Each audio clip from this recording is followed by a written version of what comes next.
You're in the operating room, the birth. In theatre. Theatre, yeah, there you are. Cane in hand. Top hat. One singular sensation. Could you move that bed? I'm trying to do a high kick. I just couldn't understand the universe. You are perfect person to have children, but I'm not going to let you have any children because I'm going to give you this. You're going to have this endometriosis, which is you're going to suffer from all of your life, chronically. And I've got this little baby, which sat in the palms of my hand, like this. And I've got this little thing. I'm overwhelmed. And they walked off. And I remember looking up and going, where are you going? Don't leave me with this. Would you get a grown-up in here? Hello and welcome to a brand new episode of Happy Mum, Happy Baby, the podcast. Today's guest, we actually have royalty in. It's strictly royalty. It is my love, his dad of two. It's Anton Du Beke. Oh, my love. Oh, Royalty, isn't that nice? you are strictly royalty. Doesn't that have a lovely ring to it? You've been there since the very start. Day one, yes, indeed. Day one. It's amazing. I love these headphones. They make me want to sing. I just love the fact that I don't know where this podcast is going to go. Oh, I don't know. We'll start and then at some stage we'll end and then you can do what you can with it. But I like these headphones. They make you feel like you want to sing something. It's nice. What song do you want to sing? Oh, I don't know. What a day this has been. What a rare mood I'm in. Isn't that nice? Oh, it's beautiful. Why, it's almost like being in love. Oh, isn't that nice? I just love that you are the ultimate showman. Do you know what I mean? Yeah. You have great joy in putting that side of you out. It's not like you're an extrovert and then suddenly come alive on stage. You are purely... No. You are you through and through. Yes, this is it's you and what you love. Isn't it? Most people find it exhausting. I love it. What got you dancing in the first place? And was it a massive part of your childhood? No. Right, okay. A room full of girls. Okay. It's as simple as that, really. Let me tell you the story. It's the summer holidays at school. I'm about 13, something like that. 13, 14 maybe. And we're off school for weeks and weeks and weeks. Now we're going back into the sort of very early 80s now. Yeah. I'm beginning of maybe even 1980, something like that. So if you think about you're too young, you wouldn't know that, but you'd have to watch an old... I was born in 85. Well, before your time then. Oh, okay. Jesus. You could have lied. Born in 74. He lied. So I've been dancing longer than you've been alive. I've seen the films. I've seen Back to the Future. It's fine. Have you? Yeah, when they go into the past and all sorts. Oh my God. So boys didn't dance in those days. We just come through. We're sort of just at the end of the disco sort of phase of life. Yeah. You know? And anyway, so it's summer holidays, and it's getting towards the end of the summer holidays, and I'm wandering around trying to find things to do before we go back to school. And my sister started dancing at this dance school in a church hall in Sevenoaks in Kent, where I grew up. Don't live there now, but I grew up there. And then I sort of wandered along one Wednesday afternoon to meet her. So I'd walk home with her. She's 3 or 4 years younger than me. And I got there and I walked in and I sat down towards the end of the class, and it's just a room full of girls. Yeah. And I sat there going, oh, no. And anyway, she finished and I thought, oh, no. And then I remember going back the following week to meet her again. Yeah. Very keen this time. A little early. Your little sister up. A little early. Yeah. And the dance teacher went, well, you can't sit there. You're too early. You can't just sit there and wait. You'll have to get up and have a go. And, oh, no, I don't really want to get up. And I was such an obliging young boy. I didn't, I was... Oh, okay, fine. Frightened of getting told off. And was there the fear of getting told off? Oh, I do as well. Do you as well? Yeah. People pleaser. Oh, wow, a little bit. And headmaster's office thing. Oh, yeah. Did you ever have that thing? Yeah. Oh. My bladder wobbles when I get told off. Even Does now. it? Yeah. Oh, no. Just wobbles. You'll have to watch that as you get And older. I've had 3 kids now. You've had children. So... Oh, my. Don't tell me off. I don't know what's going to happen. Oh, no. I always have to make an appointment. If you're going to get told off, make sure you do it just outside the toilet. Yeah, you can exactly nip that. in. Yeah. All right, you can tell me off here.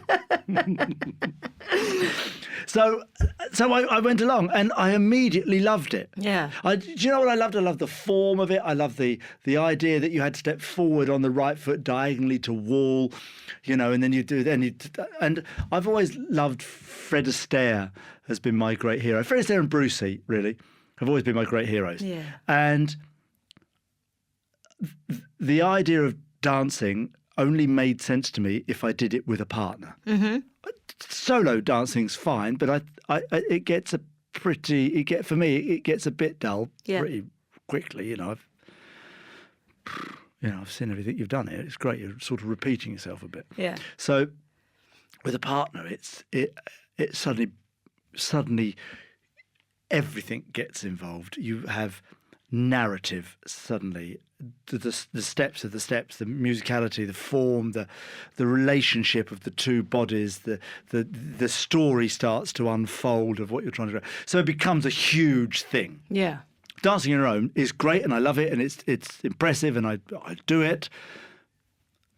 But now can I have a dance? Yeah. So ballroom dancing was dancing with a partner.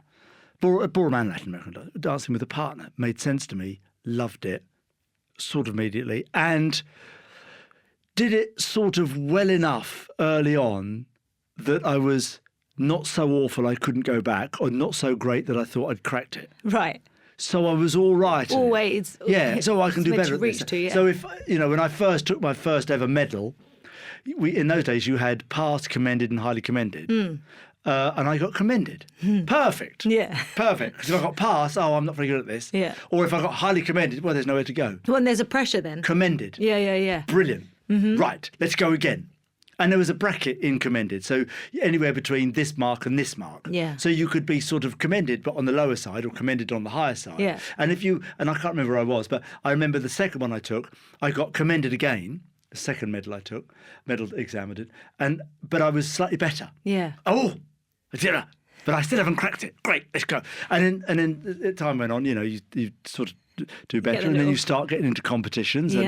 Get a bug and then for you it. go, oh no, I don't mind a bit of competition. And then you do terribly, and you go, right, well, I can't have that. Let's try a bit harder. And for me, it was sort of, I look back at my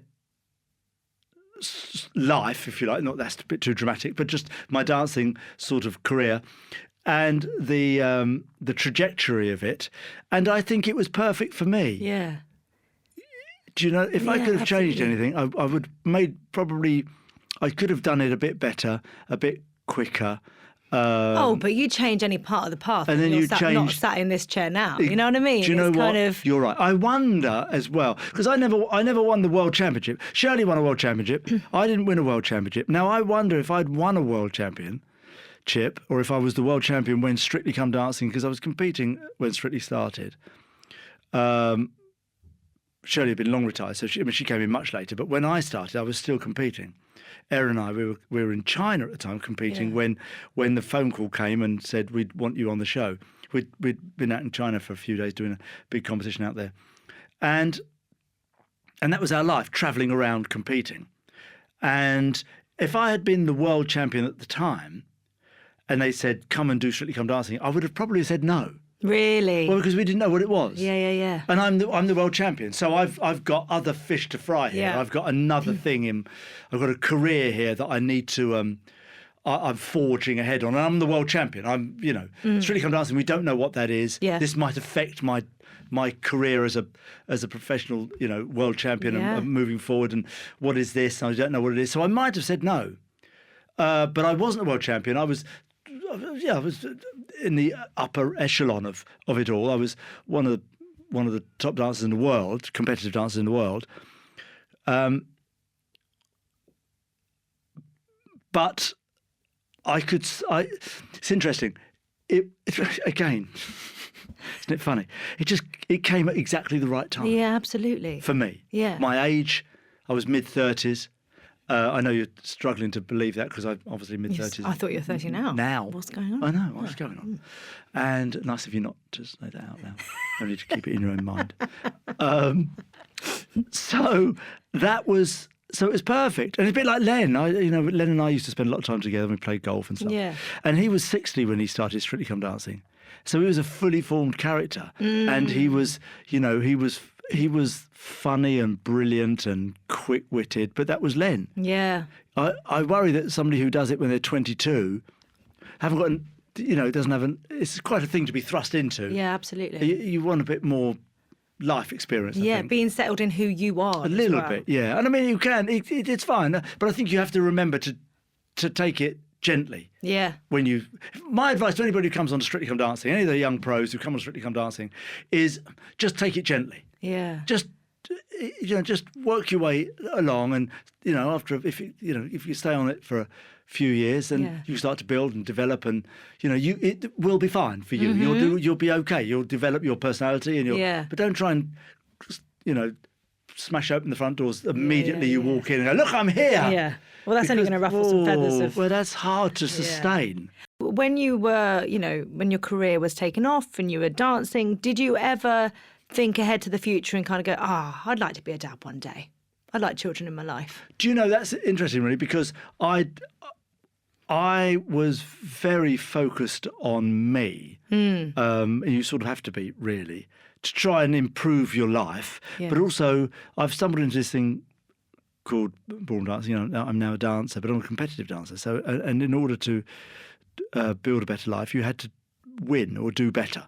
And there's a big focus that comes with that. Yeah, and that's that's in your entire life. Yeah. So that's what I did every single day of my life, in order to everything I did was geared towards making me a better dancer. So I had a job. I had to obviously fund it. So you work during the day, and every other minute of the day is spent working towards being, whether you're having lessons, whether you're practicing and rehearsing, whether you're doing competitions, flying off doing competitions, traveling around, going to the gym, having whatever you're doing in order to make you better at this. Yeah. And then you go along your chosen route and the one that you've set out for yourself. So that's that.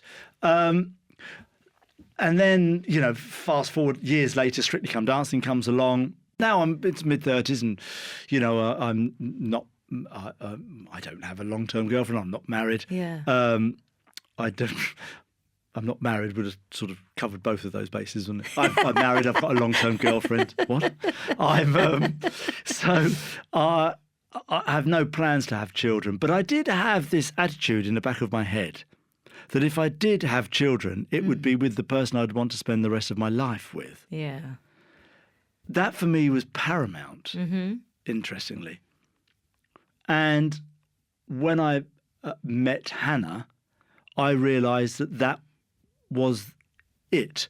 So I did want to spend the rest of my life with Hannah. Thus, I would want to have children with her. And I know she wanted to have children. Again, when she was pregnant, she was called a geriatric mother, which which made me sort of smile slightly and glad that I wasn't the one who said it. And I looked at the doctor and went, I thought you were a bit old. Yeah, looked at the doctor and went, well done with that. Good luck coming out of that one alive. But when you first met Hannah, I know that she was at a stage in life where she had bad endometriosis. Yes. She didn't actually think she could have children. Exactly. So that first conversation between you two must have been very different in terms of suddenly you've met the person that you want to spend the rest of your life with. Oh, that might mean children. Oh, maybe that doesn't mean children. Well, it was sort of, I met Hannah, and I knew I wanted to be with her. I saw that she was going to, with her nephews. She's so kind. She's so kind and so caring. Yeah. I just thought she would. I just couldn't understand the universe, and whoever's upstairs, if anybody's upstairs, looking down and going, "You are the most perfect person to have children, but I'm not going to let you have any children because I'm going to give you this as well, and I'm going to say you're going to have this endometriosis, which is you're going to suffer from all of your life, chronically, and I'm not going to let you have any children." Yeah. I thought that was cruel, peculiar and cruel and inexplicable and unforgivable. Yeah. Really. And if ever I go up to somewhere and I meet this person, I'd say, I think you're not okay with decisions like this. This doesn't make any sense to me. And so, were you surprised from a partner's perspective, seeing her go through that every month and what that was like? And you know what? And the other thing I'm staggered about is that no one ever talks about it. Before I met Hannah, I never heard the word endometriosis. Yeah. Now, why have I never heard the word endometriosis? Women, let me tell you about women. Tell me. I'm going to I tell know you something nothing about about women. them. You tell me. I'm going to tell you something about women. Men, Yeah. there's a lot about men that goes on. I hear a lot of stuff about men. I hear very little stuff about women. They sort of go, women, periods. Enough said. Everyone goes, now let's talk about men. Let's not talk about men. Men are very simple. We understand. Men are very simple. Women are very complex. Yeah. Think about what their bodies do and what their bodies are designed to do and the stuff that goes on. We need a lot more time and money spent on women and women's health. All the internal workings of a woman need an extraordinary amount of time and money spent on it to understand it fully. I'm staggered that before I met Hannah, I'd never heard the word endometriosis. And I'm staggered that since I've met Hannah, there is still not a lot of chat about endometriosis. And not every single woman has a period and goes, oh yeah, I'm having my period today. And then 3 days later she goes, no, I'm fine again. Yeah. It's And that's it. debilitating. Some people can't get out of bed in the morning. Yeah. Now, what's that? That can't be okay. How can you be in this much pain? How and just can be this be expected to, And what's the goal? We end up with a hysterectomy. Yeah. We'll just whip the whole lot out. You'll be fine then. Sorry. Yeah. What's that? I don't get that. Yeah. So I'm all about women's sort of health and inner workings and understanding it and making sure it gets fixed. Yeah, absolutely. So I find it annoying. The only answer for us in order to have children was going down the IVF route. Now this isn't available to a lot of people. Yeah. How's that not available to a lot of people? And there's so much different. There's different things factored in. There's different trusts. So many different inputs. You as to can whether have you're... other stuff for stuff that you've done to yourself. Yeah. But I can't have IVF. So, and then we went through the process of IVF. Well, crying out loud. You girls are extraordinary. I'm a man. And it seems that men are so important and big, and they run big, and men are all mighty and fabulous. Useless. They're useless. We do nothing. 2 seconds. My job's done. In a room on my own, in a dish. Yeah. Mad, that's it. That's my contribution. Really? They let me run massive companies. No, don't run rubbish. It annoys me so much. It's inequality. And then off you go. And as much as I want to get involved, all I can do is hold your hand. Yeah. It makes me emotional every time I talk about it. And the injections, the stress, the anxiety. I have the anxiety and the stress, but it's not my body. And I have this thing, and this always makes me emotional when I talk about it. I have this thing. Do you remember Frozen? Mm-hmm. And do you remember the snowman? What's his name? Olaf. And he does this thing he talks about holding dandelion fuzz. Do you remember that? Mm-hmm. This is what it felt like to me through the whole time that Hannah was pregnant or becoming pregnant. Yeah. Is I felt like I was holding dandelion fuzz, and at any second it could just go away into the ether. Oh, that was my whole being. And it's hard to care for someone when going through those early you can't do it. because you can't take away the pain. No, and she has these injections and the bruises and the bum, in the thigh, and the stomach. And you're going, and you're trying to do it and trying to help, and you're trying. And what can you do? I mean, you can only just do whatever you want. Yeah. Tell me, and I'll do it. But that's all you have, and it's horrendous, really, as a man to watch it. You feel so inadequate, and you want to do so much more, but I can't do anything. And that's why you girls are so extraordinary. You're extraordinary that you do all this stuff. Yeah. Talk me through the day that you found out that Hannah was pregnant. We were in the thing. In the thing. In the room. I'm there. In the room. We're in the place. In the room. Hospital? Bedroom? Hospital. Yeah, okay. not the bedroom. Clinic? That's of no use to me at all. Toilet. And the fella's there.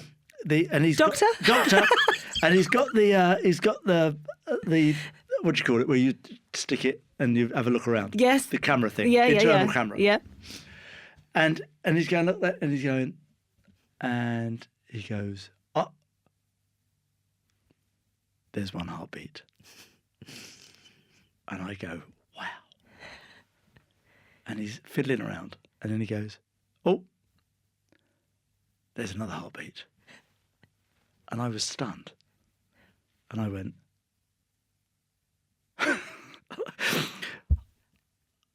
I say that, it's a rude word, I apologise. That's okay. We'll have an explicit thing now. I went, fuck me, babe. Sort of like that stunned. And then I couldn't speak. I went, well done, you. And she said to me, she looked at me, she went, do you want to go to the golf club? And I went, well, do you think I could? Maybe I'll have a wander around and I'll hit a few shots. Okay, she said. And so we got home and I wandered off to the club, and so because I need to do that sometimes. I do, my thing is sometimes I'll go off to the golf club and I'll just walk on my own. I play on my own. It's good often. for the head to kind and of I'll just go outside and I'll hit some shots and I'll walk and I can think about stuff. And so the two were, perfect. Crashing away, heartbeat going boom, boom, boom, boom, boom. And then we found out it was a boy and a girl. And it's the most incredible thing. I can't tell you how magical it is and what wonderful it is. Yeah. How extraordinary it is. And we use all these words like that and they don't seem big enough. Because, Hannah had this thing that says she couldn't have children. Yeah. And then you're able to sort of try and defeat that, really. And then you end up with these perfect boy and girl who are just, I know nobody says it about their own children, but they are just magical. They are just perfect. There must have been they such are wonderful, disbelief. wonderful children. It's an amazing thing. Yeah. Well, I say this like you don't know. Of course you know, but it makes me emotional every time I think about it. And I absolutely love it. And if I could, I'd have 100. I do it repeatedly. I love it so much. Which part of it do you All love? of it. Every single bit about being I love it. It's stupendous. I would do it over and over and over again if I had enough money. What was Hannah's pregnancy like? Well, I remember it being magical. But for her, like yeah, I glided just through marvelled. it. Oh, I glided. I didn't feel a thing. Look at my waist. I got it straight back. She was incredible, though. She was so brilliant and stoic, and we loved every minute of it. Once we got over that initial part of getting pregnant and making sure everything's okay in the early days, you're nervous, and you get to a certain point in the pregnancy where you go, okay, I think I can relax a bit now, and every month or every week I took a photograph. No. I have to tell you, the size. I mean, twins. You must have got to a point where I think everyone, how can it get any bigger? Yeah. And I looked at a photograph, Jesus, look how big you look there, I said to her. And I suddenly realised, Christ, there's another 4 weeks to go. I know. And baby's put on a lot of weight, so then you've got two, and that last little huge, bit. But she was so brilliant with it all. She was so wonderful with it all. And it got uncomfortable. And I remember one day she said, oh, I think I'd like to get the babies out now. Really? One day right at the end. I think it's time we had these out. Anyway, and then I think there was about another week, and then they did come out. Because you're in our situation, in Hannah's situation. I hate it when people say our, and obviously I sat there. I said the other day about someone, we played V Festival. I was like, I did never play V Festival. Tom played V Festival. Yeah. I cannot claim that I've ever been. But again, we are not a we in that way. Yeah, we did not have babies. No. Hannah had a baby. Yeah. I sat there, and we turned up the hospital, and because Hannah was having twins, and she's a geriatric mother. She must be so happy that word just keeps coming I out. know, isn't it lovely? So bloody kind. You have to have a cesarean, Yeah. so you don't have a choice really, and I'm delighted really about that. I'm delighted about that. Well, did it feel like there was an element of control in that you have, situation? and it is good because you sit in you're in the operating room, the birth area. What do you call In that? theatre. Theatre, yeah, they are. I always think of big swags and tails and lights. So you were and dressed stuff. up in tails. So I yeah. had obviously the full Yeah. gear on. Someone mentioned theatre. No, it was sequin jacket. And Cane in hand. Cane in hand, top hat. My love. One singular sensation. Could you move that bed? I'm trying to do a high kick. And so we're all there. And because you're having twins, you have two teams, Oh. which is interesting. Yeah. And they were all there. It was a room full of people. Were you nervous?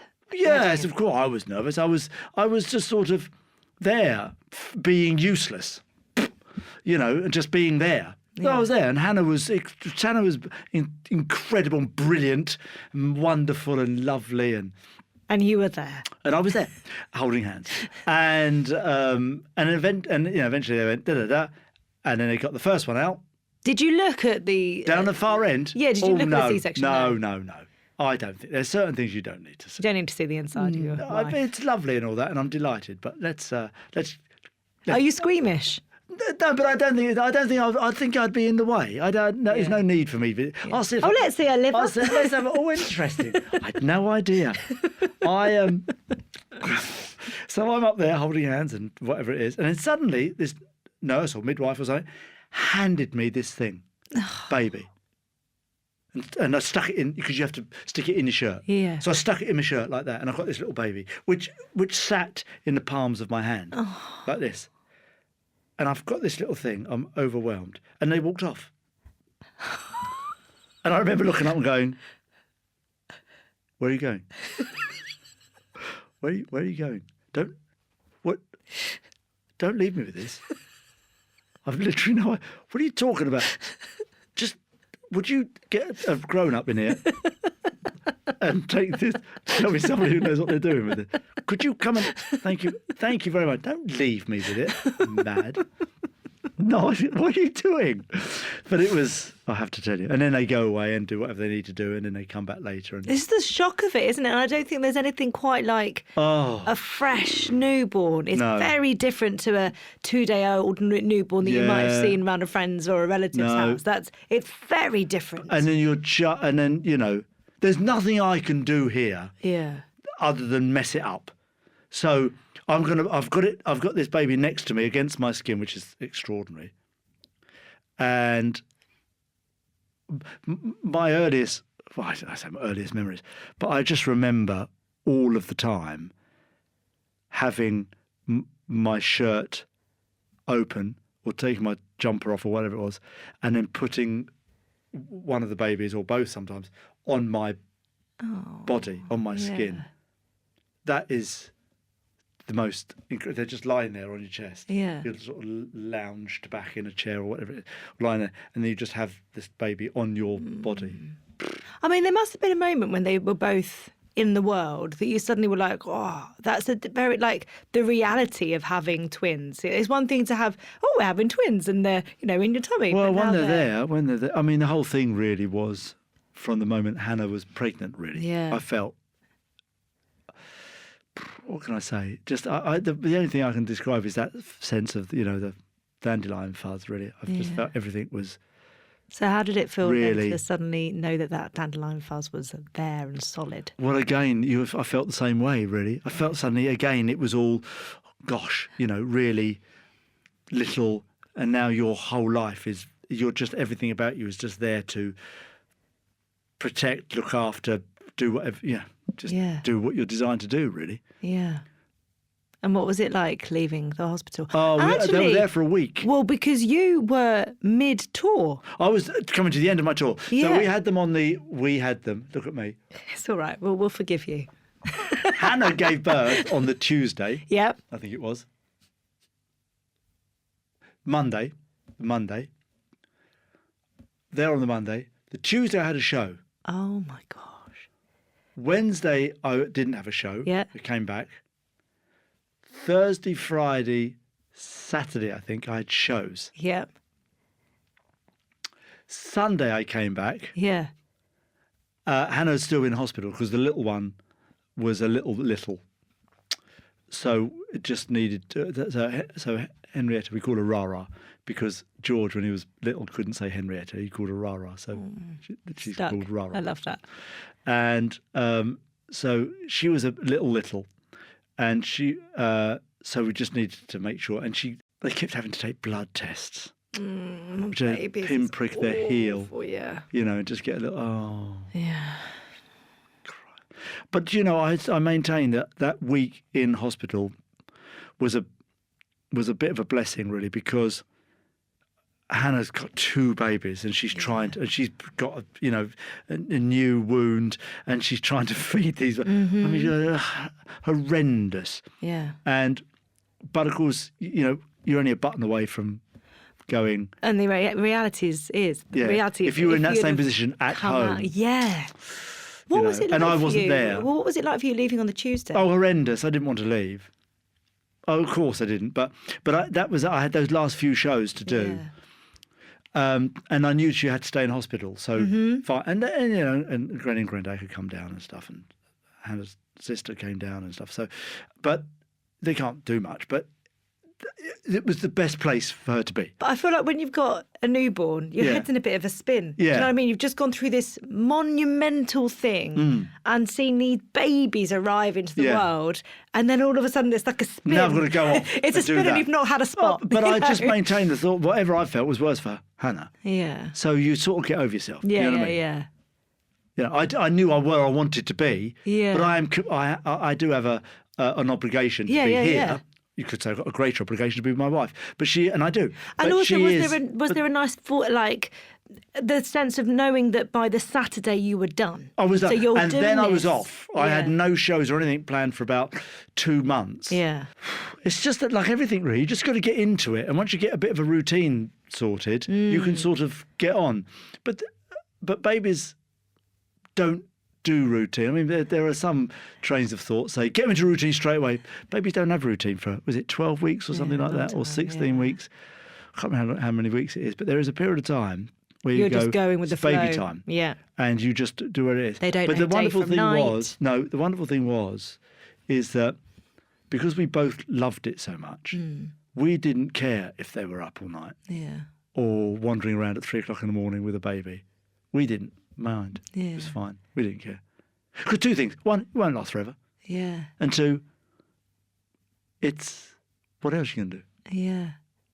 I loved it so much. I was always very good with the sort of early part of the night. So I could be up for the 2s and 3s o'clock. Yeah. And then Hannah would be okay from that point on. Yeah. So we sort of fell into that's okay for me, And even now, if the children sort of wake up in the night, it's 2 o'clock, I can still jump up and go and see if they're all right and stuff. Doesn't bother me. Yeah. I'm not very good in the morning. Right. Hannah's great in the morning. Okay. She's not very good at night, and I'm great at night because that's sort of my. I guess it's your sort of what I do. Yeah. So, so we got a bit of we sort of fell into a sort of a natural system, and then eventually the babies just settle into a routine. Yeah. And then you've got the 11s and the 3s and the 7. Yeah. 11-3-7, 11-3-7, and then suddenly the 3 goes. Yeah. And then it's all a sort of a very slow but natural progression, isn't it? And I think we've got these so little often notebooks at home as well that we kept, so we knew how much we fed them, when we fed them. Yeah. And we look at it now and you go, how much did we used to give her? This much, almost a thimble, really. Yeah.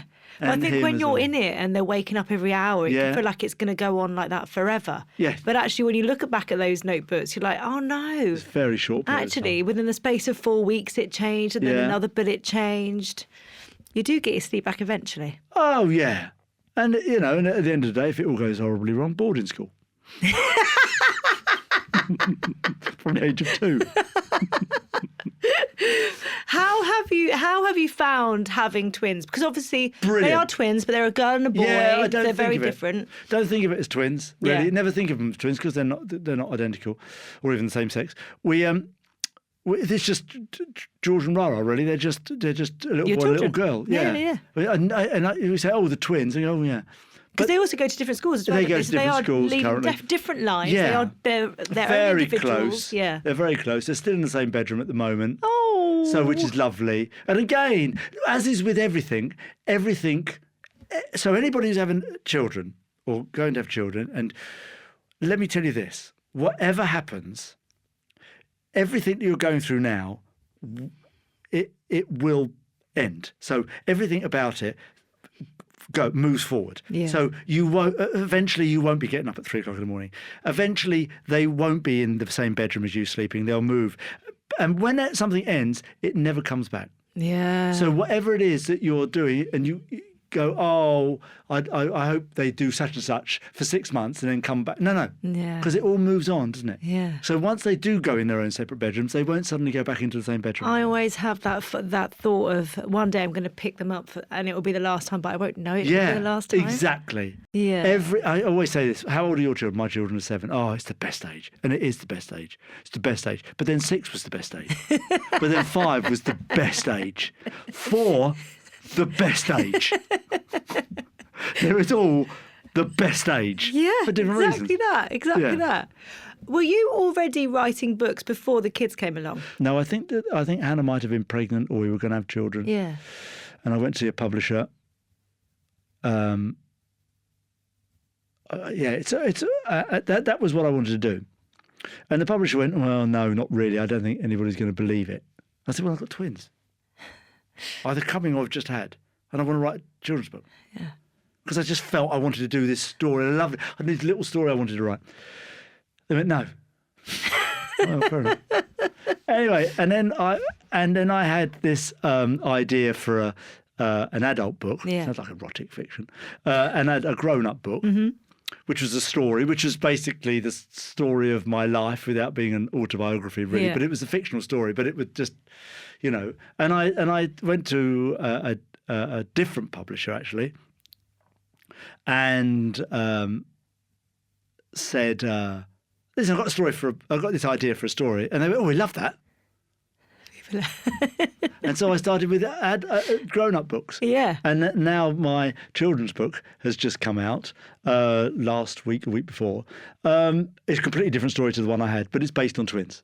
Oh. So it's all about a pair of twins, a boy and a girl. And have you read it with the kids? Yeah, and this was the big thing, because when I got the copy, when they sent me the book, Yeah. before it was published, or before it was out, Yeah. released, I had the book there, and I thought, right, and it's for 7 to 12-year-olds. My 2 are 7, Yeah. so it's set in the Second World War, which they don't understand because they haven't learnt it at school, but they understand because it's about twins and the other bits and pieces, and being evacuated. They didn't understand the concept of that, which is really interesting. So take stuff for granted, but. And explain it to them, and they sort of, their eyes went, "Wow, people did that, yeah." And so, as I read a chapter, we did a chapter a night at bedtime, and I read it to them. And the great thing was that every night they would say, "Daddy, can we, have more Codename Foxtrot?" So that was magical to me. Yeah. That was the most brilliant reaction that they wanted. And we got through the whole book, and they loved it. They loved best book they've ever read. Are they already planning with you the sequel? So, exactly. Are they? We're talking about it. Yeah, it's great. It's so good. I honestly think that Tom gets so much of You do. so much from Yeah. having little readers in the house Yeah. who you can kind of bounce off Yeah. ideas with. Yeah. It kind of escalates into other things. It is everything. It is. Do you know? It's funny because it is everything. I don't know about you, but I always find like when I'm writing, it's that little bit of escapism for you Yeah. when you're writing, as much as it is that you hope it will be for the reader. I always feel like I'm gone off in my own little world and with my own little characters where anything can happen. Yeah, and it can really. There's this wonderful beginning to My Fair Lady. You've seen My Fair Lady? Yeah. All I want is a room somewhere Lovely. far away from the cold Night air. Oh, nice. Is I want you to, and they do this wonderful thing at the beginning of the musical, of the film, where they go through, because in those days they used to have the titles and the credits at the Everything. beginning Yeah. of the movie, not at the end. Mm-hmm. And you have all these lovely things, and then you have this sort of motif, this situation where everybody's in a position in what was Covent Garden then, but not moving. And suddenly the music finishes and the movie begins and everyone starts to move around. And I love that. And I want to do that with the book, where you open the page and you sort of feel like you step into it. And now you look up and suddenly you're in Mayfair and there's the Buckingham Hotel over there. And all the blackouts and the sirens are going. And I feel like you're in it. Yeah. And that's what I like to do with the movie, with the books. So for me, they're very visual. I can see it all already panning out, and it's a lovely sunny day. But we're 1942. Buckingham Hotel is still standing, fortunately. Do you feel like having kids has made you even more creative than you were before? Do you know what having children does is makes you think less of yourself than anything else. Now, does that add to the creative sort of outlets? I don't know, but I'm less about me and I'm more about us. Yeah. So I take great pride in the children's book because it's written about twins. Yeah. So, it's not one of those. I know there are lots of wonderful authors that have sort of children's books that are have a bit of escapism and a bit of fantasy and stuff, and and granddad's underpants and all that, do you know what I mean? And sort of all that sort of not real stuff, but wonderfully exciting. Yeah. I haven't got the imagination for that. Yeah. My stuff is all sort of adventure. So my children's book will be all about adventure, and it's sort of an Enid Blyton sort of way. So they go off to Cotterell Cove and they go on adventure and they try and find the man that's walking on the water. It looks like it's this mysterious man walking on water out in the sea, but it's obviously not that. What is that? We're going to go and find out. They go and exploring and don't do that. And they go, well, come on, we must try and do it. So funny, because my favourite books growing up were either The Secret Seven or The Famous Five. And it's that kind of, it's that vibe. Yeah. Huge influence, really, on my style, if you like, of storytelling for children, but based on the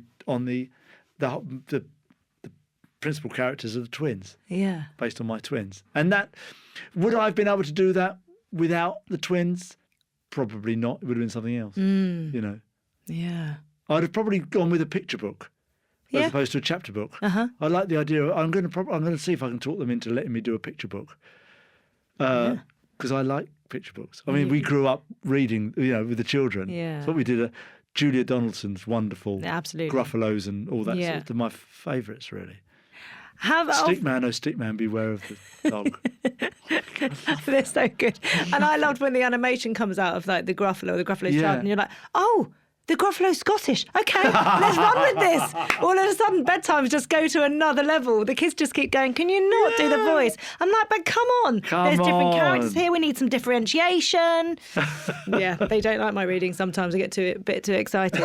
But one thing about your children, because they're now 7, obviously you as a pro on Strictly, not as a judge, they might not remember as well. No, they don't. So they'll see you as a judge, but actually, when you're touring, and I know you've got a tour coming up at the end of the year, that must be a lovely chance for you to kind of go, this is what Daddy does. Yeah, and they do come along to, I did Panto for the last couple of years, and they came to that and loved it. Yeah. And loved it, actually, really loved it.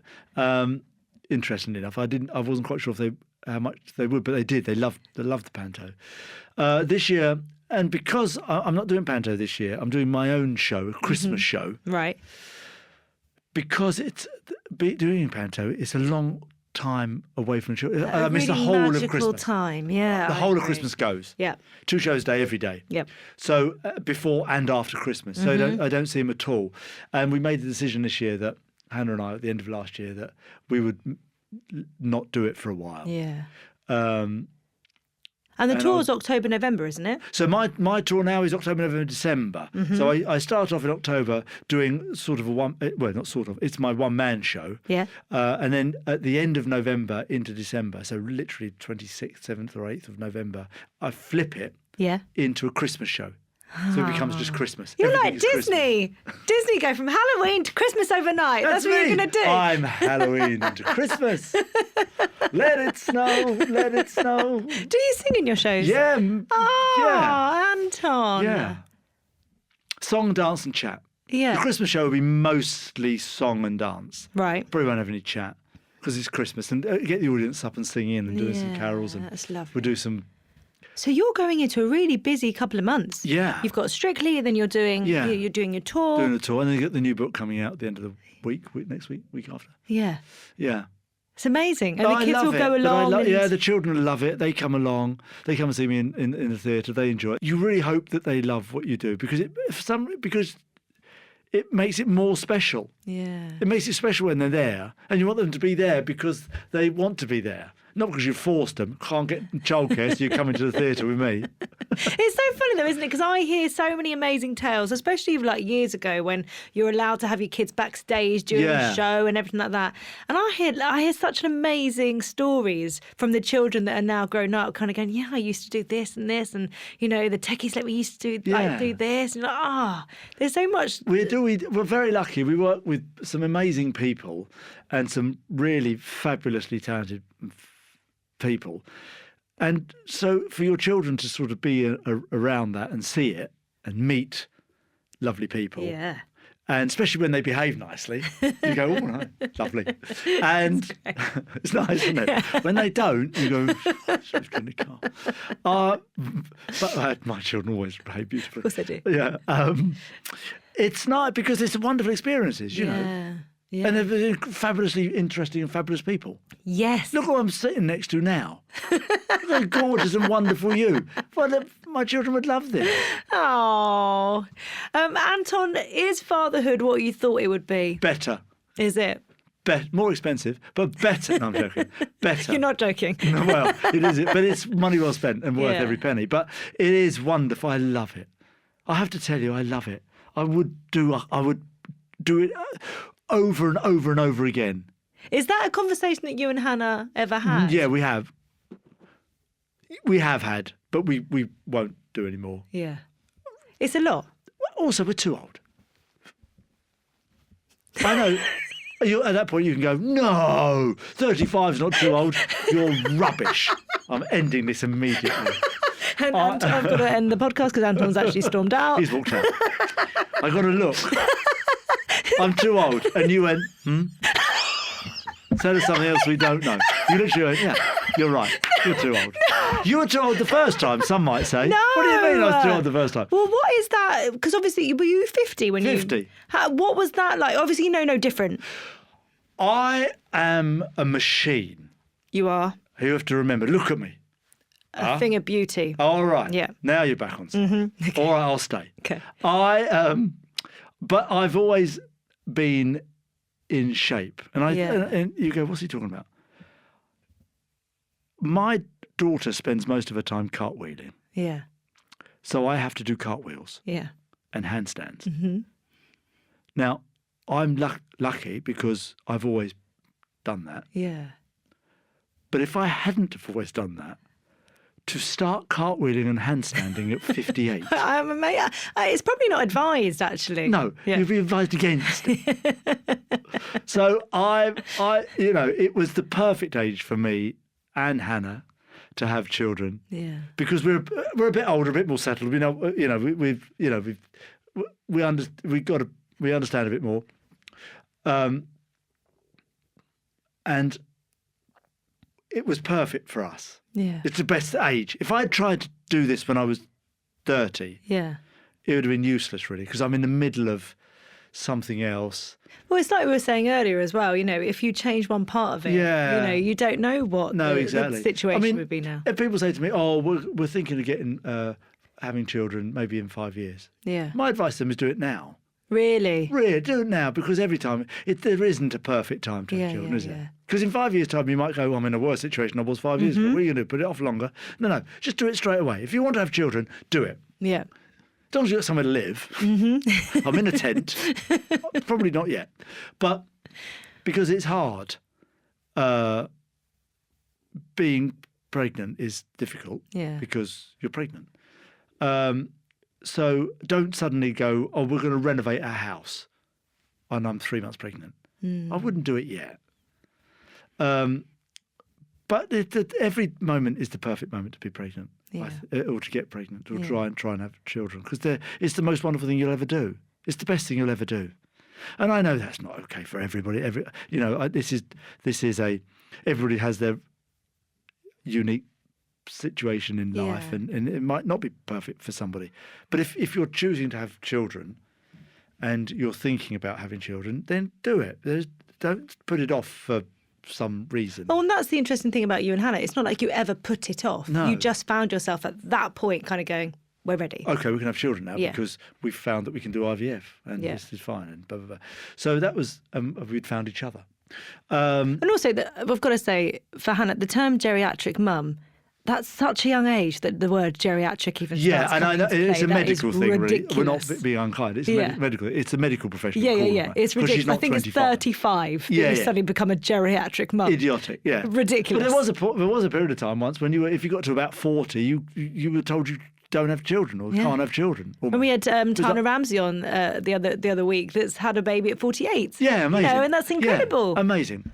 I mean, amazing. We would both love to have more children. We're not going to try and have more children, but we would have both had dozens of them, really. Yeah. Because we love it so much. It's the most wonderful thing. If you could write a letter on fatherhood, who would it be to and what would you say? It would be to anybody who, I suppose, who would want to be a father, I guess. Any sort of man who's thinking of being a father. I think my letter would be do it, be a father, but be a father. Don't just don't buy into the title. You have to be a father, which means it's no longer about you. It's entirely about them. And everything you do is basically with the end result of making their life better. But in a truthful way, in a real way, not in I'm going to buy myself a Ferrari because it will be better for my son. No, buy a Ferrari if you can afford a Ferrari, but also understand that your child is the number one. So put the child before everything else. Yeah. Because everything else is, because that child you've brought this child into this world. They didn't say to you, I need to be born. You chose that. So if you choose that, do the right thing. And if you don't understand what doing the right thing is, then it's probably not the right time for you to have children. Or if you're sort of halfway down that road and you suddenly have a crisis and go, I'm not sure what the right thing is, find out. Find role models, find examples. But know this, it's your duty and your responsibility to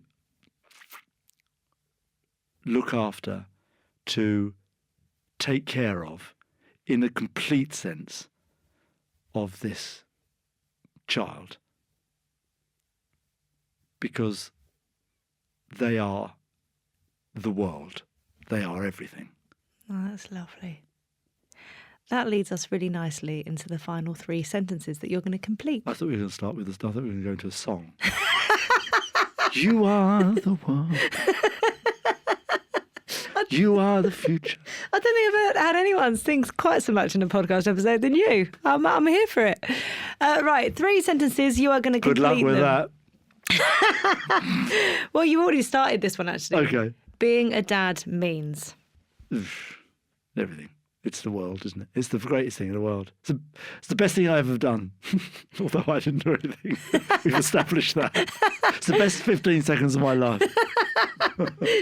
Since having a child, or since having children, I have found a new meaning to life. And I'm happy when? I'm with my children and Hannah. Anton, this has been an absolute dream. Thank you so much. You're amazing. You are incredible. I've just laughed my head off, and you know, it's just been brilliant. Isn't it been fun? I've enjoyed this.